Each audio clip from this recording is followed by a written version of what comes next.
இது வந்து ஒரு பெரிய ஏமாற்றத்துக்குரிய ஒரு பட்ஜெட்டாக தான் நம்ம தமிழ்நாட்டுக்கு பார்க்கணும். ஏன்னா 2026ல நம்ம தேர்தலை எதிர்நோக்கி இருக்க கொண்ட காலகட்டத்திலயாவது கடந்த 12 வருஷத்துல வந்து கொடுக்காத நிதியை வந்து இந்த வருஷமாவது தேர்தல் நெருங்கும் போதாவது கிடைக்கும்ன்ற ஒரு சின்ன எதிர்பார்ப்பு இருந்தது. ஏன்னா சென்ற முறை பட்ஜெட் அப்ப வந்து பீகார்ல எலெக்ஷன்ஸ் இருந்தது, தெலுங்கானால எலெக்ஷன் இருந்தப்போ அதிகப்படியான நிதியை வந்து அவங்களுக்காக கொடுத்தாங்க. ஏன்னா அவங்களோட கூட்டணியில் இருக்க காலகட்டத்தில. ஆனா இப்போ தமிழ்நாட்டுல அவங்க வந்து வேரூன்றி நிக்கணும்னு நினைத்து கொண்டிருக்கின்ற காலகட்டத்துல ஒரு சில விஷயங்களையாவது கொடுப்பாங்கன்ற எதிர்பார்த்தோம், அதையும் கொடுக்கல.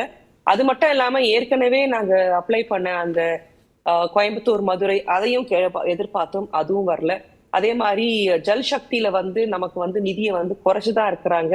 சிறப்பாக செயல்பட்டு கொண்டிருக்க தமிழ்நாட்டுல அதுக்கான நிதியும் நமக்கு வந்து வழங்கவில்லை.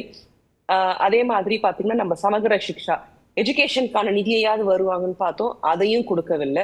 பிளஸ் 16வது நிதி நிலையில வந்து கொடுக்க வேண்டிய அந்த 50% டெவல்யூஷன் ஆஃப் ஃபண்ட்ஸையும் வந்து 41% தான் கொடுக்குறாங்க. இதே மோடி வந்து சிஎம்ஆ இருக்கும்போது 50% கொடுக்கணும்னு அவரே அதை உதாரணம் காட்டி பேசியவர் தான். அப்ப ஜிஎஸ்டி இல்லாத காலகட்டம். இப்ப ஜிஎஸ்டி இருக்கிற காலகட்டத்திலயும் அந்த 50% இல்லாம இன்னும் நிதி நெருக்கடியை வந்து ஒரு எலெக்ஷன் டைம்ல வந்து தமிழ்நாட்டை நோக்கி வச்சிருக்கிறாங்க.